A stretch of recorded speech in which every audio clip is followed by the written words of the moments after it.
समय कम है।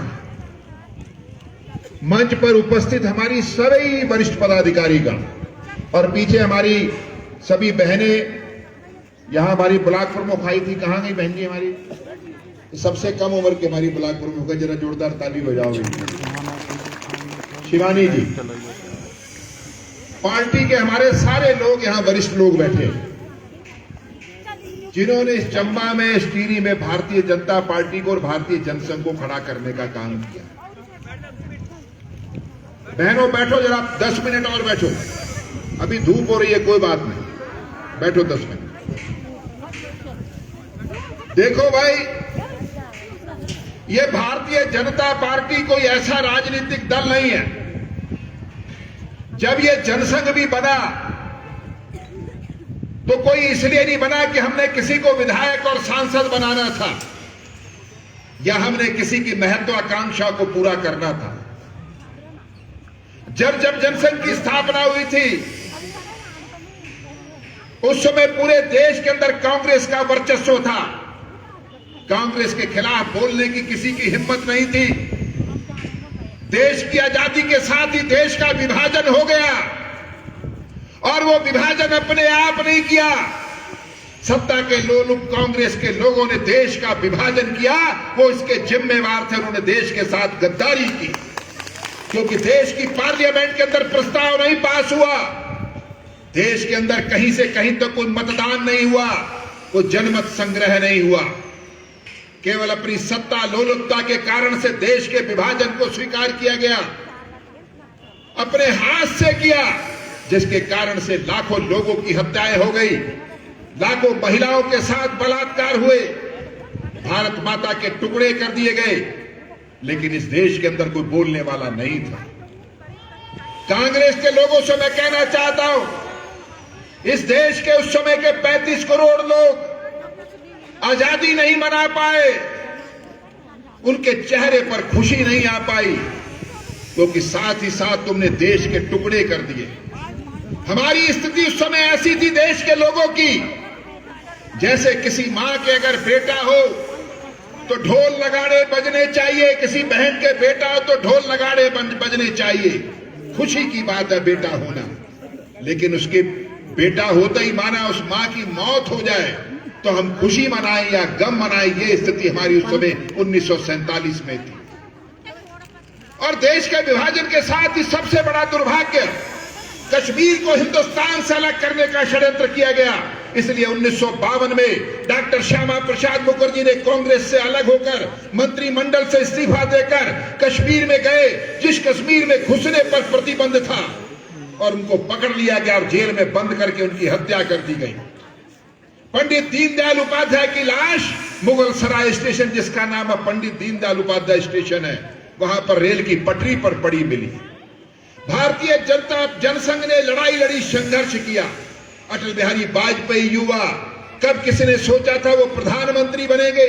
हमारा चुनाव निशान हमारे ये बुजुर्ग लेकर गांव गांव घूमा करते थे, दीवार से दीपक बनाया करते थे, स्टेंसिल लगाया करते थे, लोग मजाक उड़ाया करते थे और कहा जाता था, जब हम कहते थे कि तख्त बदल दो, ताज बदल दो, बेईमानों का राज बदल दो, तो ये कांग्रेस के लोग हमारी मजाक उड़ाकर कहते थे पार्लियामेंट में कि इस दिए में तेल नहीं है और राज बदलना खेल नहीं। ये उनकी बात सही है कि उस दिए में हमने तेल नहीं डाला। भारतीय जनता पार्टी के इन महान कार्यकर्ताओं ने अपना रक्त जलाया, जिसकी रोशनी से आज जो है पूरी दुनिया जगमगा रही है और नरेंद्र मोदी आज हिंदुस्तान के प्रधानमंत्री बनकर खड़े हुए।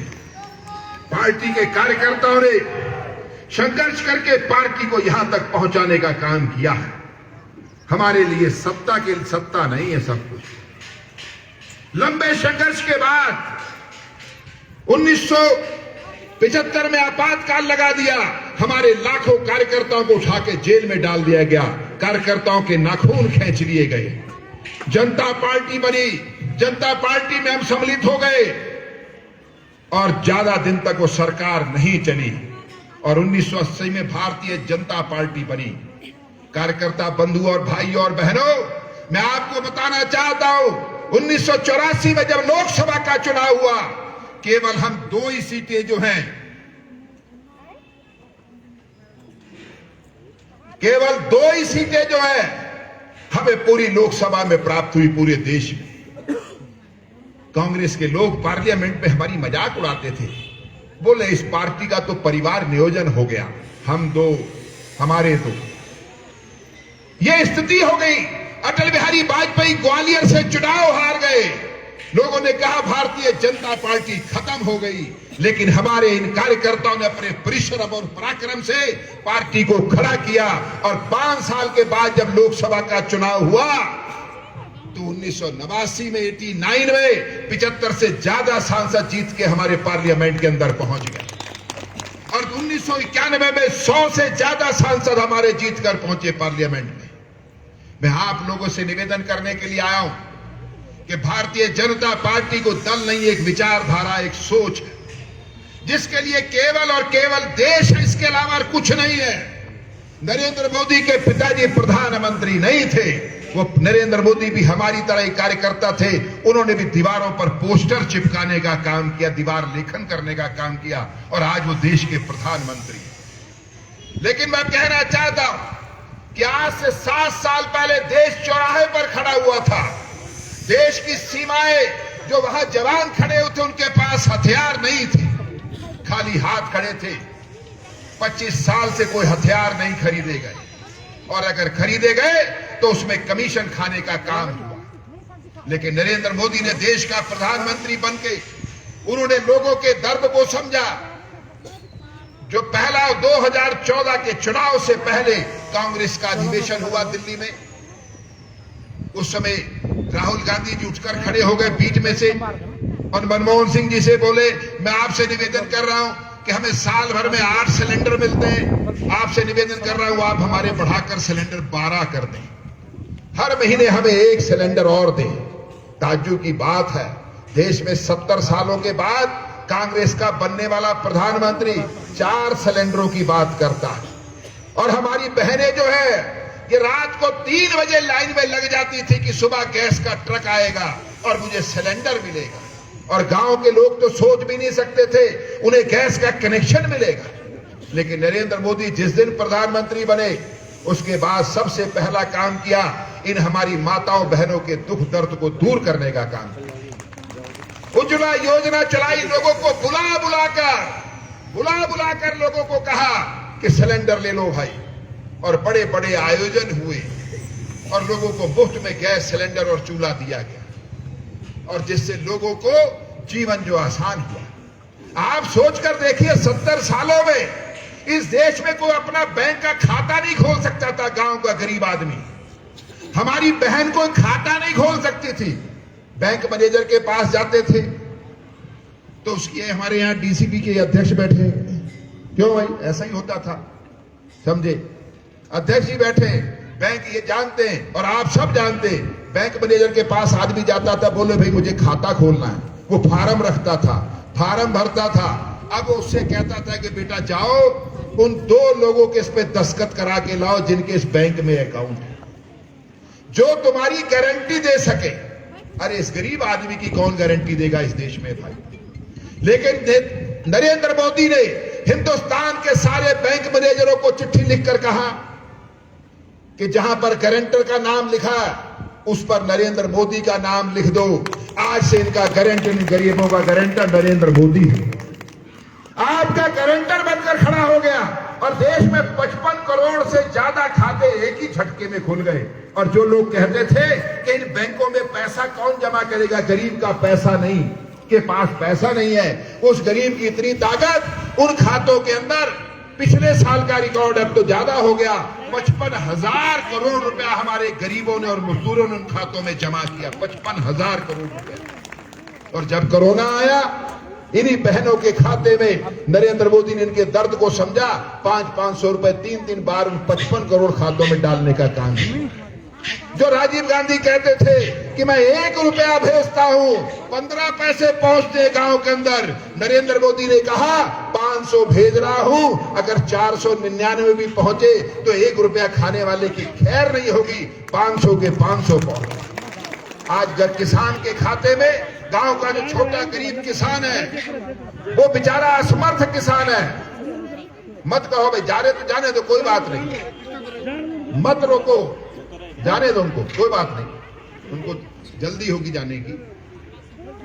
आज गरीब के किसान के खाते में, गांव के अंदर जो गांव में जो अपना खुरपा चला रहा बैठा हुआ, जिसको कोई पूछने वाला नहीं है, नरेंद्र मोदी ने उन गरीब किसानों को सहारा दिया। देश के 12.5 करोड़ से ज्यादा किसानों के खाते में हर 4 महीने में 2000 रुपए डालने का काम नरेंद्र मोदी करते हैं। उसको मदद करने का काम, हम उसके लिए कुछ नहीं कर पाते, साल में केवल 6000 रुपए उसके खाते में डालने का काम कर रहे हैं। ऐसी सरकार।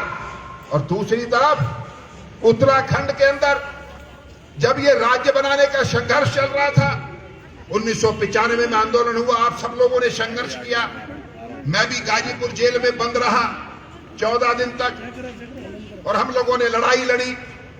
लेकिन उस समय में 2-3 घटनाएं बड़ी खराब हुई। एक मसूरी में गोलीकांड हुआ, एक खटीमा में गोलीकांड हुआ, लेकिन सबसे शर्मनाक गोलीकांड हुआ मुजफ्फरनगर। लेकिन मैं आपसे पूछना चाहता हूं कि उस समय उत्तर प्रदेश में किसकी सरकार थी? मुलायम सिंह की सरकार थी, अल्पमत की सरकार थी, उसको कांग्रेस का समर्थन प्राप्त था। और मैं पूछना चाहता हूं भाई, हरीश रावत जी से, तुम सबसे बड़े नेता थे, तुमने उस समय जो है समर्थन वापसी की बात उस समय कांग्रेस से क्यों नहीं की? तुम आनंद उठा रहे थे। हमें बताओ ना, उत्तराखंड आंदोलन के संघर्ष में तुम कौन सी जेल में बंद थे? तुम्हें कहां डंडा पड़ा? तुम्हें हमें बताना होगा कि कौन सी जेल में बंद थे। मैं आप सब कार्यकर्ताओं से कहना चाहता हूं, हम लोगों ने उस समय में भी कहा था कि जब हम सरकार में आएंगे, अटल बिहारी वाजपेयी इस देश के प्रधानमंत्री बनेंगे, तब 2000 में अटल बिहारी वाजपेयी इस देश के प्रधानमंत्री बने और उत्तराखंड राज्य का निर्माण हुआ। और 2002 में जब चुनाव परिणाम आए तो यहां कांग्रेस की सरकार बन गई, नारायण दत्त तिवारी जी की सरकार बनी, और ये हरीश रावत जी ने तिवारी जी को भी चैन से नहीं बैठने दिया। और तिवारी जी मुख्यमंत्री बनने के बाद दिल्ली गए, अटल जी से मिले, शिष्टाचार भेंट थी। अटल जी ने तिवारी जी के कंधे पर हाथ रखकर कहा, पंडित जी ये तो बताओ, तुमने सरकार तो बना ली है, इस राज्य को चलाओगे कैसे? ये राज्य चलेगा कैसे? उन्होंने कहा जी मेरी समझ में नहीं आ रहा कैसे चलेगा। अटल बिहारी वाजपेयी ने कहा चिंता मत करो, जाओ तुम्हें औद्योगिक पैकेज दिया, आर्थिक पैकेज दिया, और उत्तराखंड को आगे बढ़ाने का काम करो। और उत्तराखंड में सैकड़ों फैक्ट्रियां लगी, ये अटल बिहारी वाजपेयी ने जो औद्योगिक पैकेज दिया था।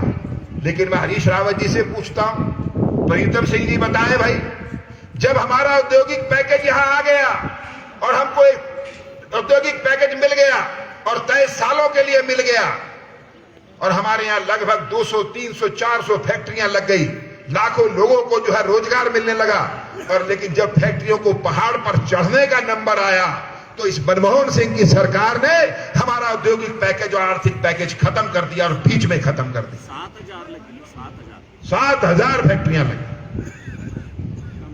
कितने बड़े ग्रुप नहीं आए, टाटा आया, ब्रिटानिया आया, अशोक लीलैंड आया, हीरो होंडा आया, कितने आए, हजारों फैक्ट्रियां लगी। लेकिन पहाड़ का जब भला होने का नंबर आया तो उस समय ये मनमोहन सिंह ने हमारे साथ, इस कांग्रेस ने हमारे साथ विश्वासघात किया, हमारा आर्थिक पैकेज खत्म कर दिया। भाई हमारे ऊपर कोई एहसान नहीं था, ये तो अटल बिहारी वाजपेयी का दिया हुआ आर्थिक पैकेज था, राज्य हमने बनाया था। अटल जी ने कहा बनाया हमने है तो संवारेंगे भी हम इसको। और आज नरेंद्र मोदी देश के प्रधानमंत्री बने, जब ऑल वेदर रोड का उन्होंने 5 साल पहले शिलान्यास करने देहरादून आए, हरीश रावत जी मुख्यमंत्री थे, उन्होंने इस ऑल वेदर रोड का विरोध किया। क्यों विरोध किया भाई? केवल विरोध करना है। एक तरफ अटल बिहारी वाजपेयी और एनडी तिवारी, और दूसरी तरफ नरेंद्र मोदी दे रहे और वो विरोध कर रहे हैं। और आज ऑल वेदर रोड से आप देख सकते हैं किस तरीके से जो है यहां का काम और व्यापार बढ़ रहा है। पूरी दुनिया से जो हिंदू आएंगे यहां पर 4 धाम यात्रा में, अरे भाई, किसने सोचा था ऋषिकेश में रात को सोएंगे और सुबह कर्णप्रयाग दिल्ली में सोएंगे? कर्णप्रयाग तो थोड़ी देर का रास्ता है। दिल्ली में ट्रेन में सोएंगे और सुबह कर्णप्रयाग में उठेंगे, और 2024 तक ये भी काम पूरा होने वाला। किसने सोचा टनकपुर से ट्रेन चलेगी और बागेश्वर पहुंचेगी? उस पे भी मोदी जी भी आए थे हल्द्वानी में, उसकी घोषणा करके उस पे भी काम चालू हो गया। यानी हर दृष्टि से ये प्रदेश मजबूत हो, और ये प्रदेश इसलिए मजबूत होना चाहिए, चाहे कारगिल की लड़ाई हो, चाहे 71 की लड़ाई हो, 62 की लड़ाई हो, हमारे यहां जवानों ने अपना बलिदान दिया है। ये बलिदानियों की भूमि है। अभी पुलवामा हुआ, पुलवामा में हमारे जवान शहीद हो गए। उत्तराखंड के भी हमारे कई सीआरपीएफ के जवान शहीद हुए थे। उसके बाद बदला लिया, घर में घुस के मारा। अरे भाई, बंबई में ताज पर हमला हुआ, 350 से ज्यादा लोग मारे गए। मनमोहन सिंह जी ने चिट्ठी लिख दी वहां नवाज शरीफ को कि हमारे पास सबूत है, आप कृपया, आपने जो हमला किया कराया ये ठीक नहीं है, आगे से इस काम को न करें। लेकिन नरेंद्र मोदी ने चिट्ठी नहीं लिखी भाई। नरेंद्र मोदी ने कहा घर में घुस के मारेंगे, तो कहा तो घर के अंदर घुस के मारेंगे, पाकिस्तान को घर के अंदर घुस के मारेंगे। ऐसा मजबूत प्रधानमंत्री जो उत्तराखंड की चिंता कर रहा है। मैं आप लोगों से निवेदन करने के लिए आया, भाई और बहनों, ये केवल एक विधानसभा का मसला नहीं है टिहरी की। ये विधानसभा ये पूरा मसला पूरे उत्तराखंड का है। एक मजबूत उत्तराखंड बना रहा है, और अभी उत्तराखंड में बहुत से विकास करने बाकी। अभी तो छोटी छोटी चीजें हमारे सामने, हम बड़ी चीजें सोच रहे हैं, लेकिन छोटी चीजें जो हमारे लिए महत्वपूर्ण थी। मोदी जी ने लाल किले से भाषण दिया, बोले हमारी बहनें खुले में शौच करने के लिए जाती हैं। कांग्रेस के लोगों ने मजाक उड़ाया कि लाल किले से खड़े होकर नरेंद्र मोदी जो शौचालय की बात करता है, लैट्रिन की बात करता है। अरे नालायकों, जिस देश के अंदर माताओं बहनों का सम्मान नहीं हुआ 70 साल में, उन्हें खुले में जाना पड़े, उनके बच्चों को इस पर लानत है, उनको शर्म आनी चाहिए। प्रधानमंत्री ने देश के अंदर 15 करोड़ शौचालय बना दिए, जो है लोगों को उज्ज्वला गैस कनेक्शन दे दिए। और अभी आयुष्मान में, अभी मैं वहां था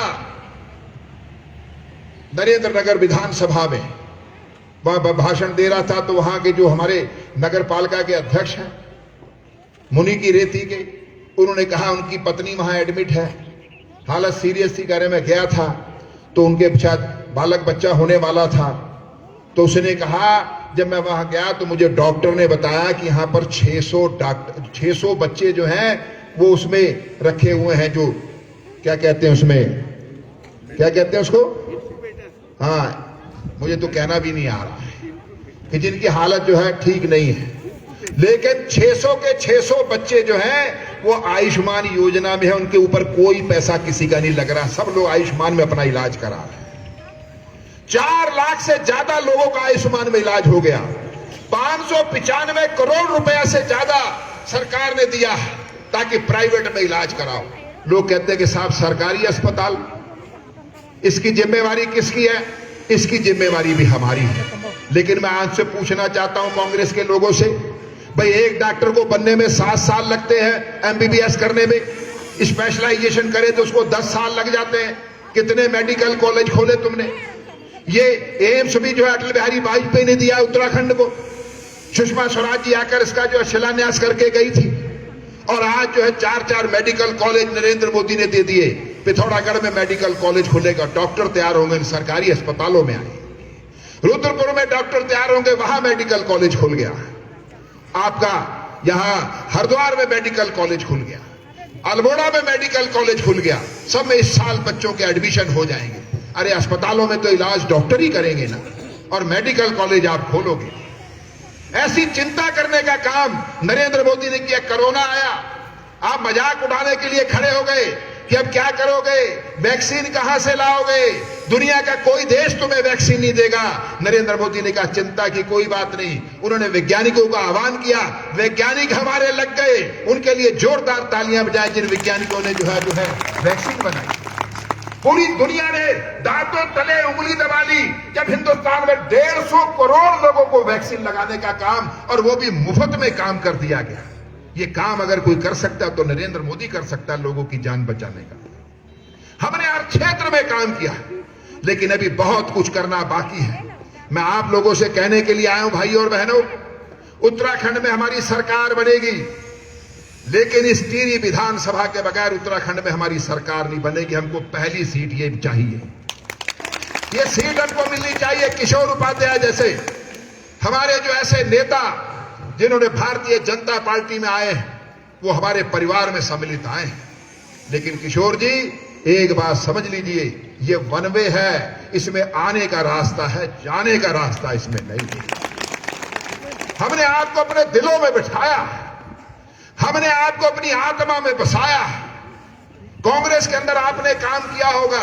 एक कांग्रेस में एक सज्जन गए, वहां से टिकट मिल गया, पहले बीजेपी में थे। मैंने कहा भाई क्या हाल है? बोले हमारा हाल वहां ऐसा है जैसे हाथ बांध दिए जाएं और नदी में कुदा दिया जाए। बोले बेटा अब तैरो, कि टिकट तो दे दिया लेकिन साथ कोई खड़ा नहीं है। लेकिन भारतीय जनता पार्टी ऐसी नहीं है।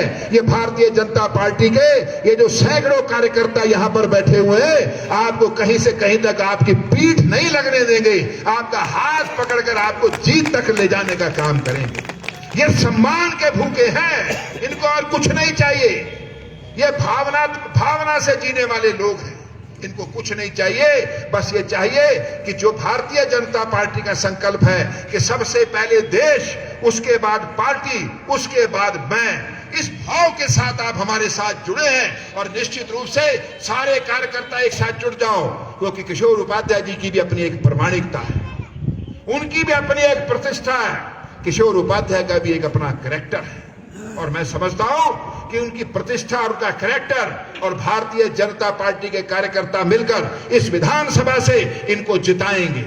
और ये केवल विधायक नहीं रहने वाले हैं, यहाँ की क्या बन के सेवा करेंगे ये तो सरकार बनने के बाद बताएंगे। जब इसी स्थान में मैं स्वागत समारोह में यहाँ उपस्थित होकर इनका अभिनंदन करने के लिए आऊंगा। आप सब लोगों का बहुत बहुत धन्यवाद। भारत माता की। किशोर उपाध्याय, किशोर उपाध्याय, पुष्कर सिंह धामी, नरेंद्र मोदी, नरेंद्र मोदी। धन्यवाद।